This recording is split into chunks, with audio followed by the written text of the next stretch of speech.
Cats, today on CWN, English has a new project. And we have the junior and senior class presidents. I'm Sophie. And I'm Maddie, and today is Wednesday, October 4th, 2023. Please stand for the Pledge of Allegiance and the pledge to the Texas flag. The Pledge of Allegiance. I pledge allegiance to the flag of the United States of America and to the republic for which it stands, one nation under God, indivisible, with liberty and justice for all. The Texas Pledge.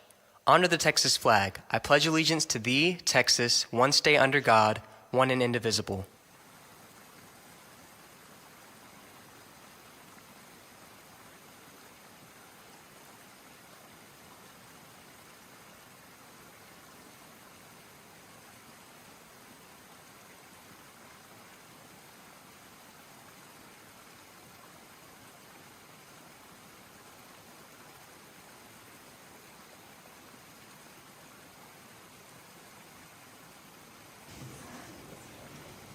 We caught up with Mrs. Barker on dress code. Let's see what she had to say.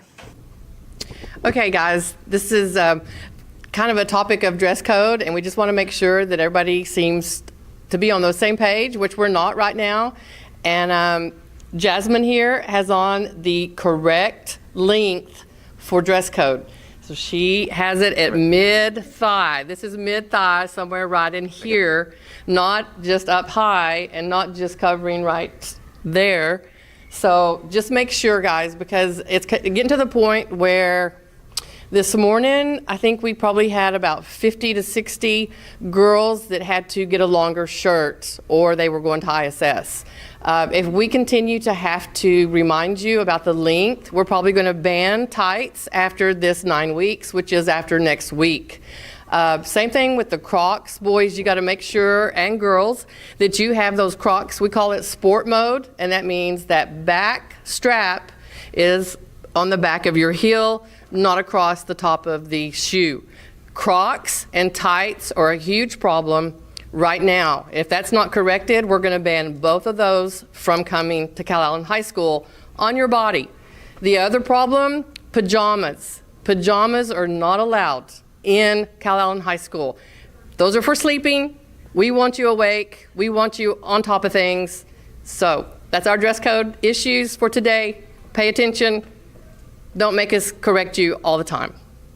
We love you guys. Miss Blanc started a new English 2 project. Let's see what it's about. Hey cats, I'm here with Miss Blanc. Miss Blanc, I heard you guys did a poetry chapbook. Can you tell me what that was about? Sure.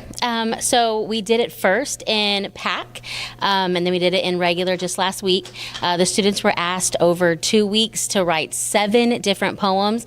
Every day we walked them through different types of poems, different types of poetic devices, and then they had to write those poems. At the end, they got to choose their best 5, and they put it into a chapbook. So they had to have a cover page, title page, introduction. The PAC kids had to choose a motif, so they had to have a common theme. Actually, for the most part, all the kids really enjoyed it. They got to be creative. They got to work with their peers. They got to get feedback from me. Every year, this seems to be one of their favorite things that we do. That's pretty cool. 7 poems. That's a lot. How did they feel about that? Honestly, we took it day by day, so it seems like a lot, but we spend about a day or 2 on each poem. So all in all, it really wasn't that much of a task for them. But honestly, I mean, it kept them busy, and they enjoyed it. So I'll do it again next year for sure. That sounds pretty cool. Thank you, Ms. Blanc. Back to the studio. Lila caught up with Daniel on the haunted house his family runs. Let's take it to them for more information. Hey cats, I'm here with Daniel. Daniel, I heard there's a Halloween haunted house going on in your house. Can you please tell me more about that? Yeah, every Halloween, my family and I get together and we set up a haunted house and we just scare people and have fun. That's really cool. And can you please tell me how you guys prepare for it? So all throughout the year, we start building stuff and getting it ready. And all throughout October, we actually set that up and make sure it's ready by the 31st. That's pretty cool. Do you guys need any volunteers for that? Yes, we do need people to help us with the haunted house, setting it up, and scaring people. Okay, you guys, you heard that. If you guys want to volunteer and help out Daniel and his family, please go to Mr. Jones' class for more information. That's all from me. Back to the studio. We caught up with the junior class president. Let's see who it is. Hey Calallen, it's Ashley with Calallen TV, and today we're interviewing junior class president Jenny Pickens. Hey guys. And we have a few questions for you. So we we're wondering, what are your plans as president this year? So I definitely want to keep everybody in the class of 25 as included as possible, keep pep rally super, super fun, and then this year juniors are in charge of prom, so definitely making sure that that's going to be fun for everybody and winning that spirit stick. Yes, okay, thank you. Now let's see who the senior class president is. Hi Cats, I'm Natalie and I'm here with Lucy. Congratulations on being senior class president. Have you been class president before? So last year I was actually secretary, which is really nice because it helped me gain some experience for this year and what we want to do moving forward for the seniors. What have you accomplished so far? So far we've gotten some tailgates out for this year before the football games, and we've also done a couple other things getting ready for the year, and now we're just looking on to the next. So you're excited for being class president? Yes, I'm very excited. I'm excited to hear everyone's ideas and what we can do to make this year the very best. That's all from us. Back to the studio. And those are your 2023-2024 class presidents. Now let's send it to Callie with Wildcat Media. Thank you, anchors, and welcome back to Wildcat Media. Calallen Softball posted on their Instagram that there will be a ring ceremony on October 19th, so make sure to be there, support your Lady Cats, and congratulate them on their big win. Now that's all from me, and back to the anchors. Thank you, Callie. Now let's send it to Lexi with the rundown on sports after this quick break. Hey Wildcats, remember, if you're going to be showing up to school grounds with Crocs, you have to put those bad boys in sports mode. You can't be coming in with Crocs not in sports mode. And if y'all continue to not, the office is considering a full ban on Crocs. Thank you, Wildcats. Back to the studio. Thank you, Sophie, and good morning, Wildcats. We talked to Jordan on how football has been preparing for this upcoming game. Let's see what he has to say. Good morning, Calallen TV. I'm with Jordan Alejandro. So, Jordan, I know y'all are playing La Feria this week. How do y'all feel going into that game? Well, we feel good. They haven't been performing that well against other teams that we know we're better than. So we're going to go into the game pretty confident about beating them. And what are y'all doing defensively to prepare for them? Well, we're just going over more formations that we already went over. They run a lot of formations that we've seen throughout the past 6 games we played. So it's really nothing too complicated. Thank you. Back to the studios. Volleyball played against Robstown last night and came out with the win. Their overall record was 23-8 and 7-0 for district. Let's take it to them for more information. Good morning, Cats. I'm here with Layla Hernandez, one of your volleyball varsity players. So y'all had a game last night against Robstown. Can you tell me how that went? It went pretty good. It was our pink out game, and I thought our hitting and our defense went pretty good, and yeah. That's good. So when's y'all's next game and where? It's at IWA. I think it's at 4:30, and varsity 4:30, and freshman and JV 5. All right, that's good. That's all from us. Now back to the studio. We have some more information on how boys did at their swim meet. Let's see how they did. Hey Cats, I'm Natalie and I'm here with Coach Lawrence. Coach Lawrence, how did the boys do for their last meet? Well, we went to the natatorium and we had something called the sprint meet. And the boys actually ended up in 3rd place overall. Only had 5 boys at the meet, and they won. They got 1st place in the 200-meter relay and 2nd place in the 100-meter relay. And those teams consisted of Camden Cardona, Caden Cooper, Edward Hinojosa, Nico Pickens, and Cody Welker. And so only had 5 boys there, and they ended up in 3rd place overall. So I thought they did really well for having such a small group. That's really well. How are they going to prepare for this coming meet? Well, we practice every day after school from about 4:30 to 5:30, 6 o'clock. And we practice Tuesdays and Thursdays in the morning from 6:30 a.m. till about 8 o'clock before school. So, they have opportunity to practice 6 different practices.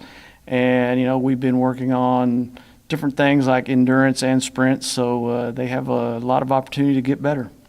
When is their upcoming meet coming? We have another meet this week at the natatorium again, and it's called the class meet. And it's another kind of special type of meet. They only compete against people in their own class or own grade. So it's a pretty neat little meet. Also, the kids like it a lot. Thank you, Cass. That's all from us. Back to the studio. And that's the latest on Calallen Sports. Back to you. Thank you, Lexi. Now here's Candace with today's weather forecast after this quick break. Hey Cats, I'm Addie and I'm here with Greg. So Greg, I heard y'all have 5th quarter this week for FCA. Can you tell me more about that? Yeah, we do. 5th quarter is going to be after the La Feria game Friday. It's going to be from 9:30 to 11. And the first 130 people get free Chick-fil-A. And it's going to be Church of Hope that's going to help us sponsor it. Their youth pastor, Clayton Sullivan, is going to be speaking. And we look forward to having y'all. We have games planned. We're going to have food. And it's going to be a big thing. So we look forward to having y'all. Thank you. That's all from us, and back to the studio. Thank you, Acres, and good morning, Wildcats. Happy Wednesday, everyone. Well, everyone's had a great start to their Wednesday morning. We're still looking warm and humid here in South Texas for the time being today, but we are looking at a cool front hitting us on Friday and also this weekend. Always happy to see those temperatures drop, here in South Texas, because especially in the season of fall. I know I'm ready for the fall temperatures to drop, so we're starting to see some of that, drop down to us here in South Texas. For right now, we're still looking at a high of 89 degrees, looking at some sunshine, a little bit of clouds, looking at 6% chance of rain, and the winds blowing from the south-southeast at 5 miles per hour. Looking further on into our radar for right now, we're looking pretty dry in our area and also the Alice area, but we are looking at some of that rain move up into North Texas, which will bring us those rain showers tomorrow. We're looking at rain all day tomorrow. For today, we're only looking at a little bit of sprinkles, nothing to worry about, but tomorrow is when it's time to bring those umbrellas and also those hoodies like we did wore on Monday, so make sure to prepare for that rain tomorrow. Looking further on into the rest of the day, temperature is going to get as high as 91 degrees at 4, drop down to 85 later on tonight. Percent chance of rain also staying consistent at 50% all day today. We're looking at some sunshine, a little bit of clouds, and we're looking at a high wind speed of 17 miles per hour from the southeast at 8 o'clock tonight. Looking further on into the rest of the week, we're looking at those rain showers and thunder showers tomorrow. We're looking at overcast skies Friday and Saturday, and then we're seeing those temperatures slowly go down to as low as 79 on Saturday. Always happy to see those temperatures starting to drop. We're looking at a high of 87% chance of rain, then seeing that rain also go out on Saturday. And then we're also looking at those winds pick up to 10 to 20 miles per hour up on Friday and get as high as 20 to 30 miles per hour on Saturday. Also, there are exactly 27 days till Halloween, so make sure you have everything ready for Halloween Day. It's all from weather. Have a great one. Back to the anchors. Thank you, Candace. Yes, of course. And that's all your announcements for today, but now it's time for your joke of the day. So guys, what do you call a skeleton that is cleaning up? I don't know, Maddie. What? The Grim Sweeper. For all you social people out there, make sure you're following us on Facebook, Twitter, TikTok, and Instagram at Calallen TV for all the latest updates. Also, subscribe to us here on YouTube to catch all of our latest videos. And as always, stay classy, Calallen.